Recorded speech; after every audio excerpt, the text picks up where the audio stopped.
नमस्कार सभी श्रोताओं और दर्शकों को मेरा सादर अभिनंदन। आज जैसे पूरा देश आज़ादी के 75वें महोत्सव में इस अमृत महोत्सव को मना रहा है, तो इस अवसर पर मैं सभी देशवासियों को हार्दिक बधाई देती हूँ। और सबसे पहले मैं धन्यवाद करती हूँ महाराष्ट्र राज्य हिंदी साहित्य परिषद का, जिन्होंने मुझे ये मौका दिया कि मैं अपने विषय से संबंधित कुछ विचार आज प्रस्तुत कर सकूं। मैं साथ ही धन्यवाद करूंगी समन्वयक डॉक्टर मनीष कुमार मिश्रा जी का, जिन्होंने वक्ता के रूप में मुझे इस योग्य समझा। आज इस उत्सव में मेरा विषय है भारतीय शास्त्रीय नृत्य कला में योग और आध्यात्म, विशेषतः कथक नृत्य के संदर्भ में। कहते हैं भगवान शिव आदिदेव महादेव योगी हैं, नर्तक हैं और आध्यात्मिक गुरु भी हैं। इसी तरह भगवान श्री कृष्ण एक योगी भी हैं, नर्तक भी हैं और आध्यात्मिक गुरु भी हैं। देवी पार्वती जो महादेवी, लास्य की देवी और जगत जननी जगदम्बा महामाया, ऐसे जो ईश्वर हैं या अधिष्ठाता देव हैं, ये साक्षात इस बात का प्रमाण है कि योग, नृत्य और आध्यात्म तीनों ही एक दूसरे से जुड़े हैं। तीनों में कहीं पर भी कोई भेद समझ नहीं आता, या यूं कहें कि जहाँ योग है वहाँ आध्यात्म तो होगा ही, और जहाँ आध्यात्म है वहाँ योग होगा, और इन दोनों को मिलाकर नृत्य है। हमारे भारतीय शास्त्रीय नृत्य जो भारतीय संस्कृति की, हमारी सभ्यता की अहम पहचान है, इनमें इन योग और आध्यात्म की झलक साफ दिखाई पड़ती है। द्वारका महात्म्य में कहा गया है, यो नृत्यति पृष्ठात्मता भावे रत्यंत भक्ति तक स निर्धाति पापानि जन्मांतर शतैरपि। यानी कि जो जीवात्मा श्रद्धा और प्रेम से भक्ति पूर्वक नृत्य करती है, उसके 100 जन्म के पाप भी नष्ट हो जाते हैं। मैं आज इस विषय के आरंभ में आपको बताना चाहूँगी कि वर्तमान में योग और नृत्य हमारे देश की अमिट पहचान बन चुके हैं, और इन दोनों का एक ही लक्ष्य है, इन दोनों का सर्वदा एक ही ध्येय है, साक्षात उस परब्रह्म की प्राप्ति, उस मोक्ष को प्राप्त करना, जिसके लिए भारतवर्ष, यहाँ की सभ्यता, यहाँ के ऋषि मुनि, यहाँ की दैविक परंपराएं, वैदिक परंपराएं हमेशा से कहती आई हैं। योग के बारे में भगवान श्री कृष्ण अर्जुन से गीता के 4th अध्याय में कहते हैं कि हे अर्जुन, इस योग का सर्वप्रथम उपदेश मैंने इस सृष्टि के आरंभ में भगवान सूर्यदेव को दिया था। सूर्यदेव ने इसे मनु को दिया, मनु ने इक्ष्वाकु को बताया, और इस तरह राजऋषियों की एक परंपरा सी चल पड़ी। कुछ समय बाद ये योग लुप्त हो गया, और आज एक बार पुनः मैं तुम्हें इस योग की शिक्षा दे रहा हूँ। और नृत्य की सभ्यता और इसकी प्राचीनता हमारे ऋग्वेद में भी मिलती है। कहते हैं कि जब ऋषि मुनि यज्ञ कर्म किया करते थे, तो कुछ धार्मिक अनुष्ठान ऐसे होते थे जिसमें उनको कुछ नृत्य करनों का, कुछ क्रियाओं का प्रयोग करना होता था। और कहते हैं ऋचाओं के गान में ये नृत्य क्रियाएं यज्ञ के चारों ओर संपन्न की जाती थी, तो वहाँ से भी हमें नृत्य के होने का प्रमाण मिलता है। इसके बाद नृत्य में योग कहाँ आया?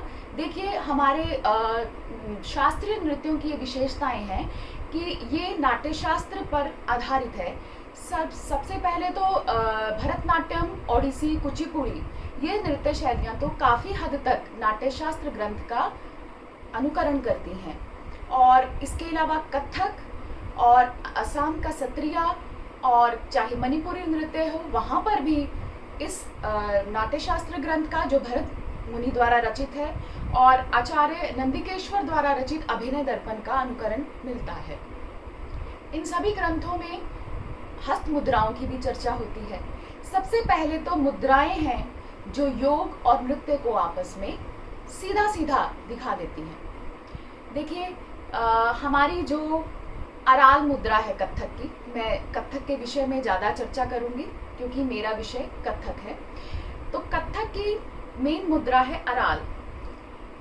इस अराल मुद्रा को जब योगी योग में प्रयोग करता है तो वो इसे ज्ञान मुद्रा कहता है। ज्ञान मुद्रा के बारे में कहते हैं कि ये हमें ईश्वर से संबंधित, उससे हमारा संपर्क स्थापित करता है।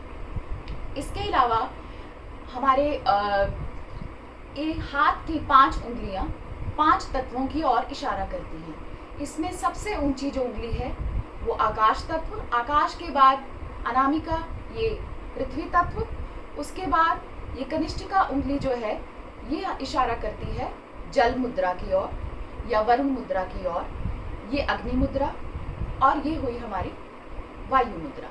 तो इन 5 तत्वों के मिश्रण से जो योग की मुद्राएं हैं उनका निर्माण होता है। कहते हैं इन्हें आपस में जोड़ने से शरीर के बहुत से रोग, पित्त, कफ, वायु, ये सब हमारे जो अंदर हैं ये दूर हो जाते हैं। तो जैसे मैंने अभी योग मुद्रा की बात की, इसी तरीके से जब हम अंगूठे और हमारी सबसे छोटी उंगली को जोड़ते हैं तो वरुण मुद्रा बनती है। ये वरुण मुद्रा हमारे कथक में भी त्रिशूल हस्त के रूप में आ जाती है। और आप देखेंगे कि एक मयूर मुद्रा हमारे नृत्य में मोर को दिखाने के लिए प्रयुक्त होती है, और इस मुद्रा को हम योग की जो भाषा है उसमें पृथ्वी मुद्रा बोलते हैं। तो इस तरीके से योग और नृत्य आपस में जुड़े हुए हैं। फिर ये कथक की मुख्य मुद्रा है जिसे चतुरा मुद्रा कहते हैं, और योग में इस मुद्रा का नाम तत्व मुद्रा है। इसके अलावा और भी मुद्राएं हैं। मैं बात करूंगी प्राण मुद्रा की। प्राण मुद्रा इस तरीके से बनती है, और कथक में जब हम घूंघट उठा देते हैं तो वो कर्तरी मुख बन जाती है। आगे बात करते हैं लिंग मुद्रा की। लिंग मुद्रा हमारी योग की मुद्रा है, और जब हम इसमें अंगूठे को नीचे कर दें तो ये हमारा कर्कट हस्त बन जाता है। कर्कट हस्त जैसे सोचने में, किसी का स्मरण करने में हम प्रयोग में लाते हैं। उसके बाद एक और मुख्य मुद्रा है योग की जिसे हम अपान मुद्रा कहते हैं। इस अपान मुद्रा को कथक में हम सिंहमुख मुद्रा कहते हैं। मृग, सिंह इत्यादि या गाय दिखाने में हम इस मुद्रा का प्रयोग करते हैं। फिर आती है हमारी अपान वायु मुद्रा। ये हमारी अपान वायु मुद्रा है। इसी को कथक में हम भ्रमर मुद्रा भी कहते हैं। तो इस तरीके से ऐसी मुद्राएं जो योग में प्रयुक्त हो रही हैं वो हमारे नृत्य में भी चलती हैं। ये रही बात योग की और ये नृत्य की बात। अब आते हैं आध्यात्मिक मुद्राओं की ओर। इनके अलावा यानी योग और नृत्य के अलावा आध्यात्म में भी मुद्राओं के नाम वर्णित हैं जो योग और नृत्य में प्रयुक्त होती हैं। जैसे सबसे पहले अंजलि मुद्रा, भगवान का स्मरण करने में, पूजा अर्चना करने में, देवोपासना करने में अंजलि मुद्रा प्रयुक्त होती है। फिर कपोत मुद्रा, जैसे आपके हाथ में पुष्प हैं या आप भगवान की आराधना में लीन हैं तो वहाँ पर भी कपोत मुद्रा प्रयोग होती है। फिर आती है हमारी ध्यान मुद्रा। ध्यान मुद्रा भगवान बुद्ध, भगवान शिव, भगवान कृष्ण जो भी योग अवस्था में हैं वो सब ध्यान मुद्रा के बारे में स्मरण रखते हैं, उसके बारे में जानते हैं। और भी बहुत सी मुद्राएं हमारे अध्यात्म में प्रयोग होती हैं। एक मुद्रा आती है अभय मुद्रा। अभय मुद्रा यानी कि बिना डर के भगवान शिव का नटराज रूप अभय मुद्रा है। भगवान गुरु नानक जी का जो ये हस्त है या देवी देवताओं का जो आशीर्वाद स्वरूप हाथ हम देखते हैं वो अभय मुद्रा है, और देवी पार्वती का जो ये हाथ है, या देवी का जो, या भगवान विष्णु का जो ये हाथ है, ये वरद मुद्रा की ओर इशारा करता है। इस तरह ये आध्यात्मिक मुद्राएं हमारे नृत्य में बहुत सी स्तुतियां हैं, श्लोक हैं, वंदनाएं हैं, जहाँ पर अपने भावों की अभिव्यक्ति में दिखाई जाती है। फिर पुष्पपुट मुद्रा है, भगवान को पुष्प अर्पित करने में ये मुद्रा प्रयुक्त होती है। और पद्म मुद्रा, फूल को दिखाने में इस मुद्रा का प्रयोग आध्यात्म, योग और नृत्य तीनों में ही होता है। फिर एक बहुत ही प्राचीन मुद्रा है जिसे चिन्ह मुद्रा कहती हैं। ये ही चिन्ह मुद्रा ऐसे हाथ रखने पे योग हो जाती है, ऐसे रखने पे अराल हो जाती है, और अगर भगवान बुद्ध इस तरीके से बैठे हों, यानी कि हाथ आपका ऊपर की ओर हो लेकिन मुद्रा वही है, तो यही मुद्रा हमारे शास्त्रों में वितर्क मुद्रा हो जाती है। तो देखिए किस तरीके से योग, नृत्य और आध्यात्म एक दूसरे में गुंथे हुए हैं। अब मैं बात करूंगी आदि मुद्रा की। आदि मुद्रा नाम से ही पता भी चलता है कि बहुत प्राचीन है। आदि मुद्रा हमारी नृत्य की मुष्टि मुद्रा के समान है। और इसके बाद शिखर हस्त नृत्य में प्रयोग होता है, जिसे योग में मेरुदंड मुद्रा कहते हैं। देखिए इन मुद्राओं के अलग अलग फायदे हैं जो योग शास्त्रों में बताए गए हैं। और इसके अलावा भूमि स्पर्श मुद्रा है योग की।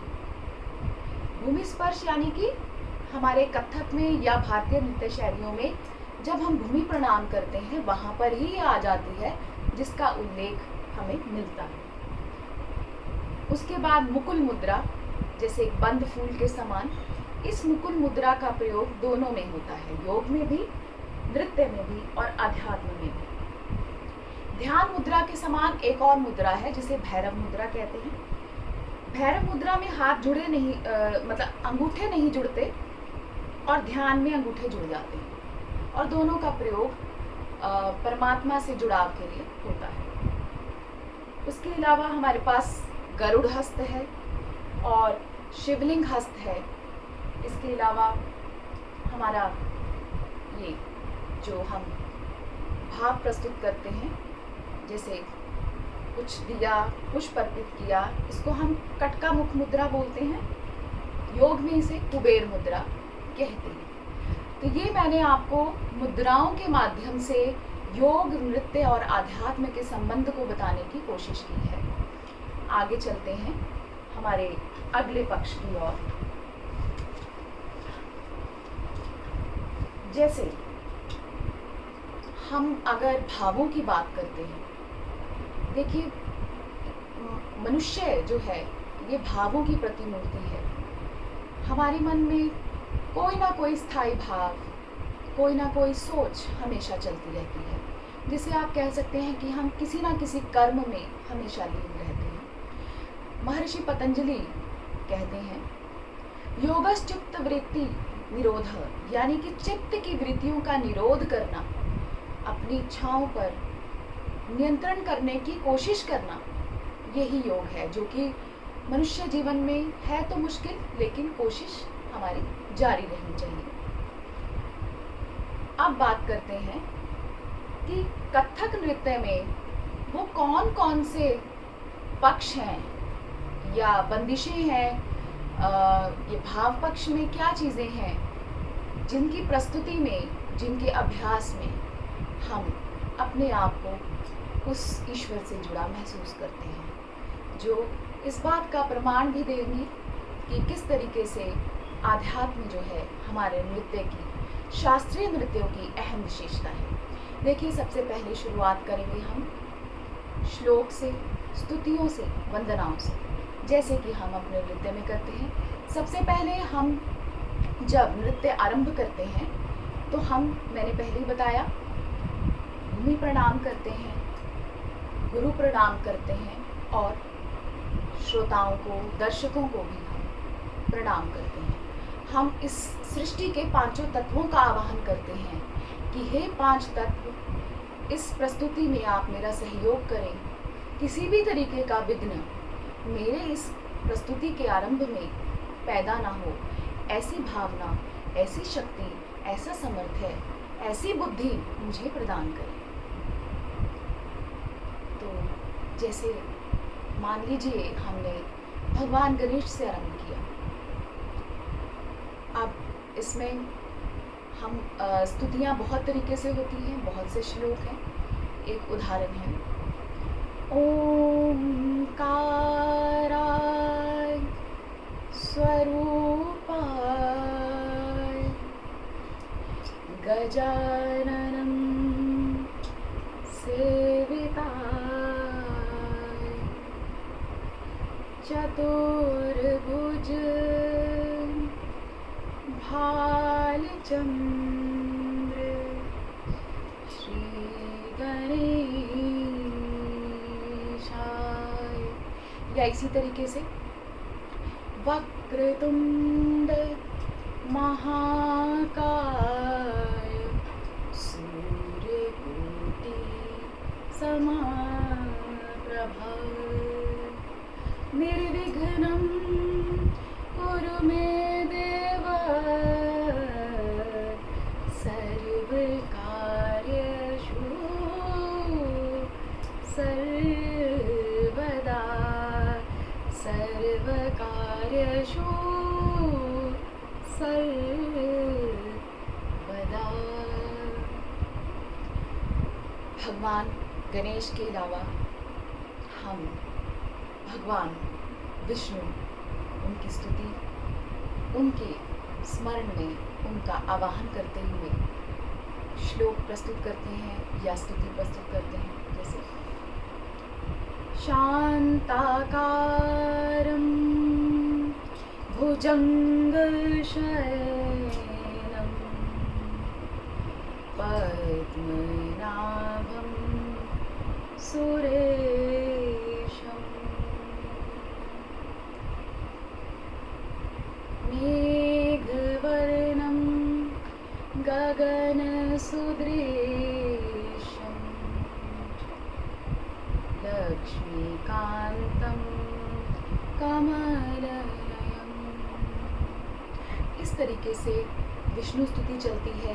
भगवान विष्णु की आराधना में उनके अलग अलग स्वरूपों का, उनके अवतारों का वर्णन भी रहता है। कुछ उदाहरण मैं आपको दिखा रही हूँ प्रस्तुति रूप में भी, जो मैं आपको ताकि समझा सकूँ कि किस तरीके से नृत्य, योग और आध्यात्म एक दूसरे में बंधे। इसके अलावा जैसे हम भगवान शिव के बारे में श्लोक अगर देखें तो कर्पूर गौरम करुणावतारम संसार सारम भुजगेंद्रहारम सदा वसंतम हृदयारविंदे भवम भवानी सहितम नमः। या एक और श्लोक है, आंगिकं भुवनं यस्य वाचिकं सर्ववाङ्मयम् आहार्यं चन्द्रतारादि त्वं नमः सात्विकं शिवम्।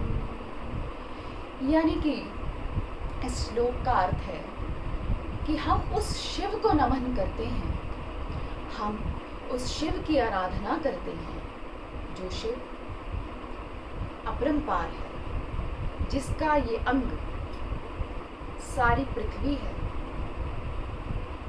जिसकी आवाज सारा ब्रह्मांड है, जिसके आभूषण चंद्रमा और तारे हैं।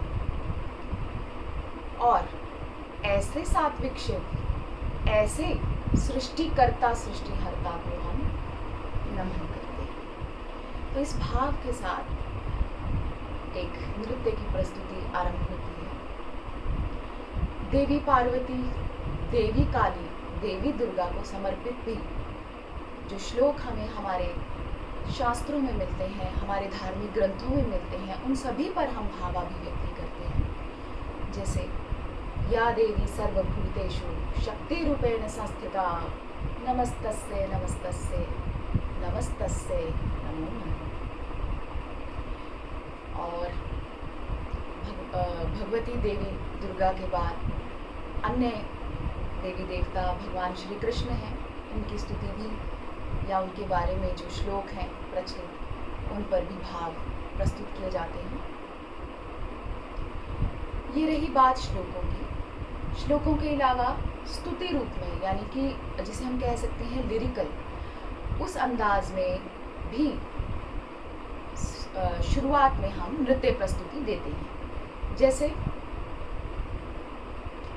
देवी दुर्गा की एक स्तुति है जो मैं आपको थोड़ा गुनगुना के बताती हूँ।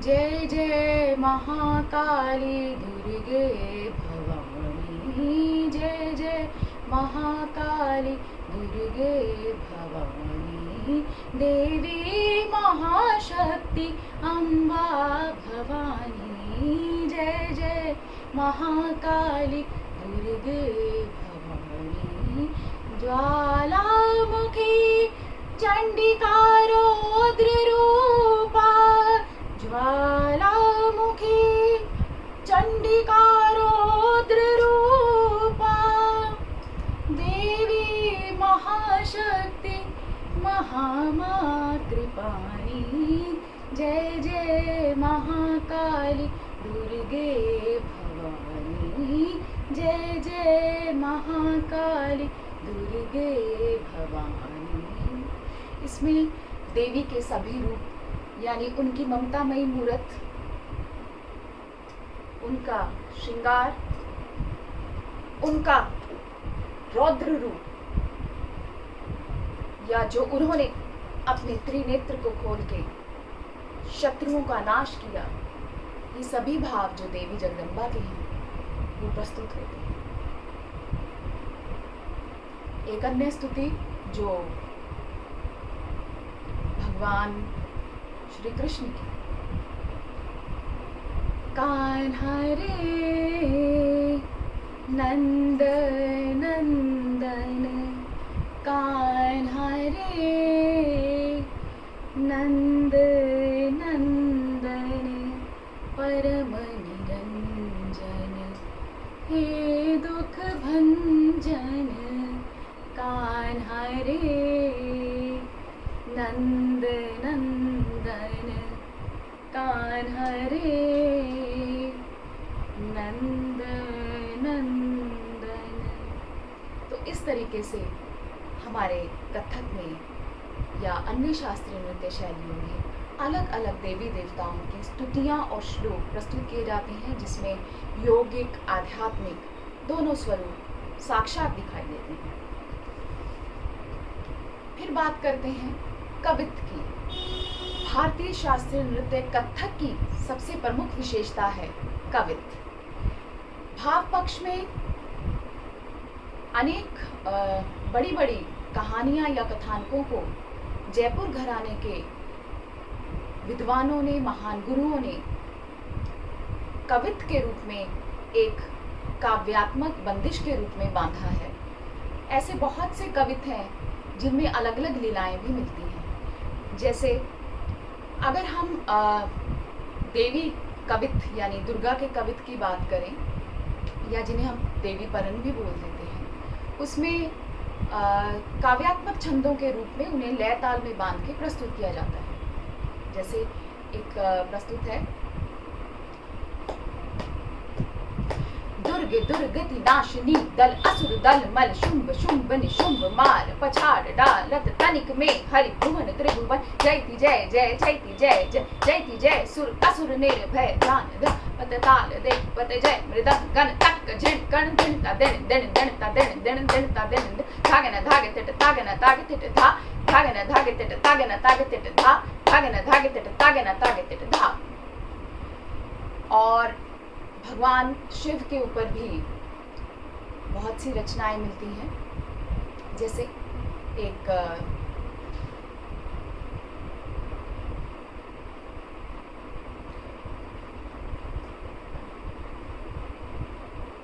चंद्र तपन कर आरती शिव की, झिझिकत हुल हुल गंग खलल कर, नाचत शंकर ताड़न न कीर्तक धा, कीर्तक धुम धुम धा ताधा, कीर्तक धुम धुम धा ताधा, कीर्तक धुम धुम धा ताधा। और अगर भगवान कृष्ण की बात करें तो कथक नृत्य तो इस समुद्र से भरा पड़ा है। भगवान श्री कृष्ण के रास नृत्य से इस कथक नृत्य की उत्पत्ति मानी गई है। बाद में रास नृत्य को ही हम नटवरी नृत्य भी के रूप में भी जानते हैं। और वहीं से कहते हैं जब भगवान कृष्ण यमुना नदी में कालियानाग को मार के ऊपर आए, कालियानाग के ऊपर, तो उनके ऊपर उन्होंने नृत्य किया कालियानाग के, तो वहां से 3 वर्ण निकले, ता थे तत्। तो ये ही हमारे कथक नृत्य के भी मूल वर्ण हैं जो भगवान श्री कृष्ण द्वारा हमें प्रदान किए गए हैं। तो भगवान श्री कृष्ण की तो लीलाएं ही अनंत हैं, कभी प्रेमी के रूप में, कभी पालनकर्ता के रूप में, कभी एक उपदेशक के रूप में, कभी एक योगी के रूप में। जैसे उन्होंने जब कालियानाग का दमन किया तो उससे संबंधित एक कवित है, बीन मृदंग झांझ डफ बाजत, तापर नाचत कृष्ण कन्हैया, गोपियन के संग रास रचावत, रास रचावत ताता थैया, खेलत गेंद गिरो यमुना में, नृत्य करो तब नागन थैया, धगिन तकित धगिन तकित धगिन तकित धा, धगिन तकित धगिन तकित धगिन तकित धा, धगिन तकित धगिन तकित धगिन तकित धा। ऐसे ही एक कवित उनकी माखन चोरी की लीला पर है। कृष्ण सखा मिल गए ग्वालन घर, हिरत फिरत घर देख लियो, तब ग्वाल के कांधे चढ़ माखन उतार लियो, और खाए लियो ददकी मटकी झटकी पटकी, दूध को पियो बिखेर दियो, पकड़ लियो राधा ने जब तक ग्वाल बा, सब भाग गए दधी खाए गए, देखो नारायण ताल बजाए के नाचन लागे, धगिन तकित धगिन तकित धा, धगिन तकित धगिन तकित धा, धगिन तकित धगिन तकित धा। तो इस तरीके से ये माखन चोरी की लीला पर आधारित कवित था। या अगर हम बात करें वृंदावन की गलियों में, जैसे उनका हम वर्णन सुनते हैं, तो वृंदावन में रास रचावत, गोपियन के संग नाचत गावत थे, थे तत थे, निरत करत कृष्णा, निरत करत कृष्णा, निरत करत कृष्णा। बात हुई भगवान श्री कृष्ण की। अब बात करते हैं अलग अलग कथानकों की। कथानक यानी कथाएं जो हमारे पौराणिक ग्रंथों से या संदर्भों से हमें प्राप्त होती हैं या अलग अलग लोगों से हमें सुनने में आती हैं। और ये कथानक हमारे कथक नृत्य में गत भाव के रूप में दिखाए जाते हैं। गत भाव की ये विशेषता रहती है कि एक ही नर्तक अलग अलग पात्रों का अभिनय, उनके चरित्र का उद्घाटन स्वयं करता है। यानी कि अगर एक कथानक में 5 पात्र हैं तो 5 पात्रों का अभिनय वही अकेला जो नर्तक है वो निभाता है। किसी टाइम या किसी समय वो कृष्ण बनता है, अगले पलटे में वो राधा बनता है, दूसरे पलटे में वो गोपा बन जाता है। तो इस तरीके से गत भाव में अभिनय पक्ष को बहुत प्रवीणता से दर्शाते हैं। अब ये जो कथानक हैं, पहली बात तो ये हमें मिले ही हमारे पौराणिक संदर्भों से हैं या महाकाव्यों से हैं, रामायण महाभारत की छोटी छोटी जो पार्ट्स हैं या उनकी कुछ कथाएं हैं, दंत कथाएं भी हैं, तो उनको लेकर नर्तक जो है कथक नृत्य में गत भाव की प्रस्तुति देता है। जैसे जटायु मोक्ष, सीता हरण, द्रौपदी चीर हरण, कालिया दमन, विश्वामित्र मेनका, उद्धव लीला और महिषासुर वध, अहल्या उद्धार, दशावतार इत्यादि। इन सभी में पूरी कहानी को बिना किसी आवाज के, बिना किसी शब्दों के, सिर्फ लय ताल में बांधकर पूरी कहानी एक नर्तक दिखा देता है। और जैसे दशावतार की बात करें तो भगवान विष्णु के 10 अवतार, मत्स्य, कूर्मा, वाराहा, वामन, नरसिंह, परशुराम, राम, कृष्ण, बुद्ध, कल्कि, इन सब का जो चरित्र चित्रण एक ही नर्तक अपने संपूर्ण कथानक में भी कर सकता है, या वो एक कैरेक्टर या एक कहानी को लेके, या अमृत मंथन, इस तरीके से समुद्र मंथन की कहानी को लेकर भी अपने भावों को अभिनय के माध्यम से गत भाव में प्रस्तुत कर सकता है। आगे चलते हैं। भजन। भजन हमारे कथक नृत्य में, हमारे भरतनाट्यम, ओडिसी, कुचिपुड़ी, सत्रिया, मणिपुरी या और भी जो शास्त्रीय नृत्य हैं सभी में प्रस्तुत किए जाते हैं, क्योंकि ये भजन मीराबाई जी, सूरदास जी, तुलसीदास जी इत्यादि महाकवियों द्वारा रचित होते हैं, या अन्य जयदेव जो दक्षिण भारत में हुए हैं उनके गीत गोविंद को आधार बनाकर अष्टछाप कवि हैं, इन सब की जो रचनाएं हैं उनके ऊपर भाव प्रस्तुत किया जाता है। कहते हैं मीराबाई जी ने तो भगवान को नृत्य करते हुए ही पा लिया था, और नृत्य करते हुए कब वो कवित्री बन गई, कब वो उनके प्रेम में लीन होकर जोगी बन गई, ये उनको पता ही नहीं चला।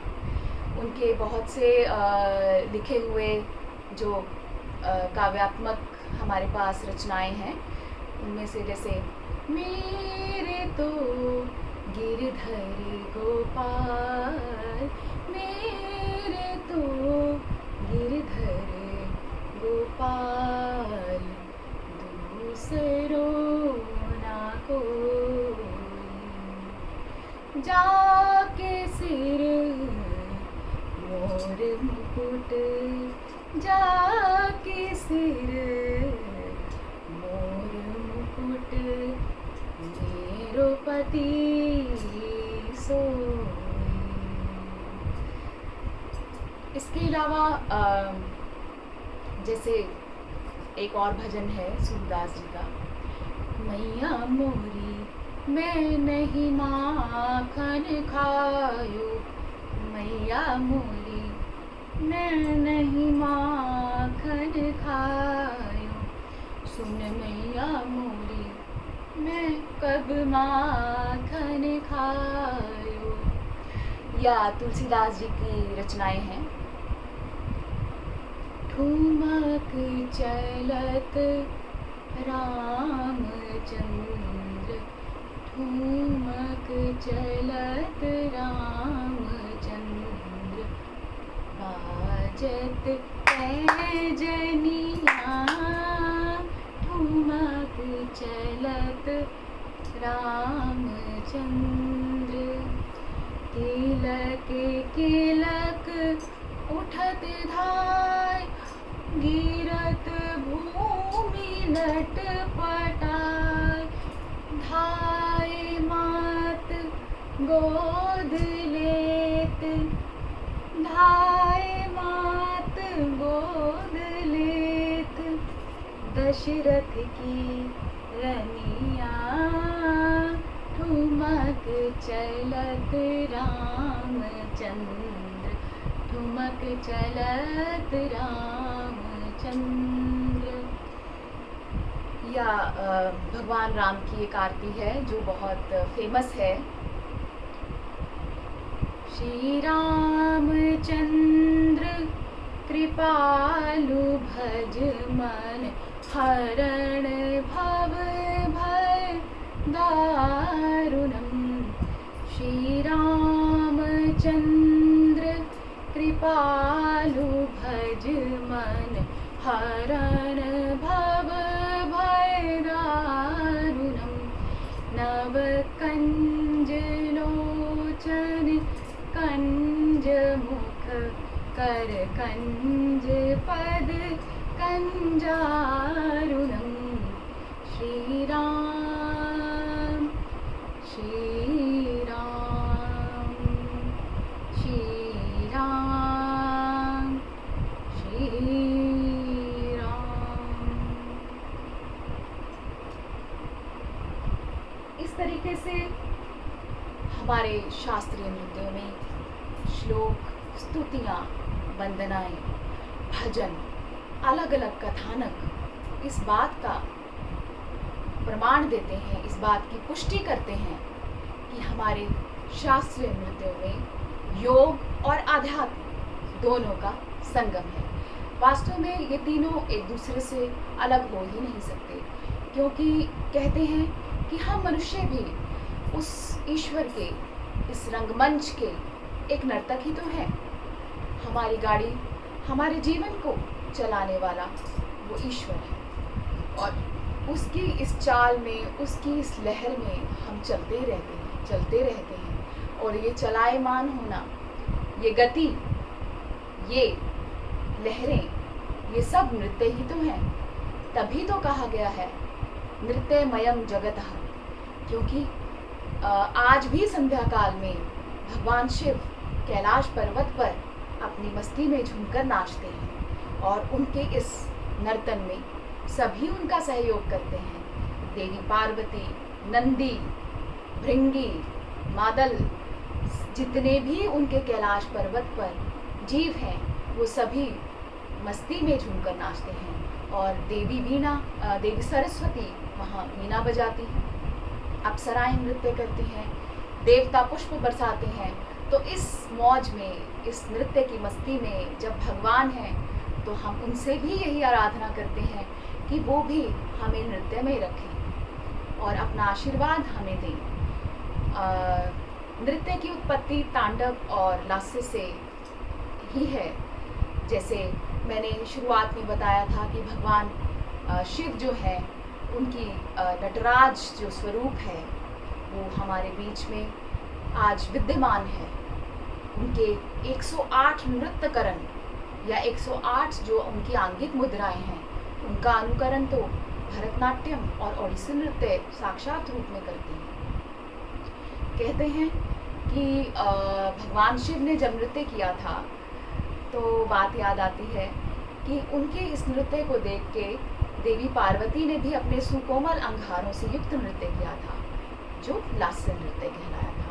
तो भगवान शिव से तांडव, देवी पार्वती से लास्य, भगवान कृष्ण से रास नृत्य और नटवरी नृत्य उपजा, और वहीं से सभी लोक नृत्य शैलियाँ, शास्त्रीय नृत्य शैलियाँ प्रकाश में आई।